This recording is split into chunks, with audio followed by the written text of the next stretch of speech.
কোর্টের নির্দেশে ঘরের তালা খুলে হিঙ্গলগঞ্জের বাঁকড়া থেকে উদ্ধার বিপুল পরিমাণ সরকারি পেপার সহ একাধিক সরঞ্জাম।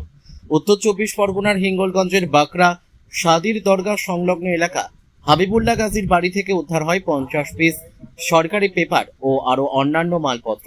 জানা যায় যে গতদিনে হিঙ্গলগঞ্জ থানা ও কেন্দ্রীয় বাহিনী যৌথভাবে তল্লাশি অভিযান চালাতে গেলে হাবিবুল্লাহ গাজীর বাড়ির লোকজন ঘর তালা মেরে পালিয়ে যায়।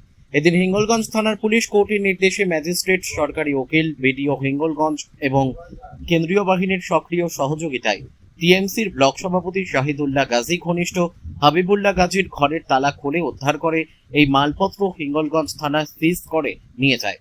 আরও অভিযোগ থাকে যে এই হাবিবুল্লাহ গাজী সাধারণ মানুষের কাছ থেকে সরকারি বাথরুম পাইয়ে দেওয়ার নাম করে হাজার হাজার টাকা তুলে লুট করে আত্মসাৎ করেছেন।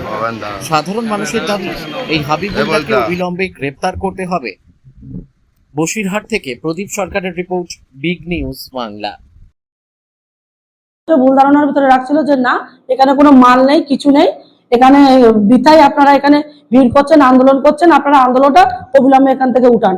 কিন্তু সাধারণ মানুষেরা কমপ্লেন করলে সেটাকে যে গুরুত্ব দিতে হয়, বিশেষ করে আমার হিঙ্গলগঞ্জ থানার বড় বাবু রাহুল বাবুকে আমি বলবো যে কাউকে মানে সাধারণ মানুষকে ইয়ে না করে একটু প্রার্থনা দিন, একটু গুরুত্ব দিন, কেননা মানুষের অভিযোগ কখনো মিথ্যা হয় না। আর ওখানে যারা সংখ্যালঘু সম্প্রদায়ের মানুষ ছিল তারাও বলছিল যে হ্যাঁ এনারাও দুর্নীতিগ্রস্ত, এনাদের বাড়িতে এরকম কিছু মালপত্র আসা যাওয়া করে। সেই ক্ষেত্রে আমি অতটাই জোর নিয়েছিলাম ওখানে।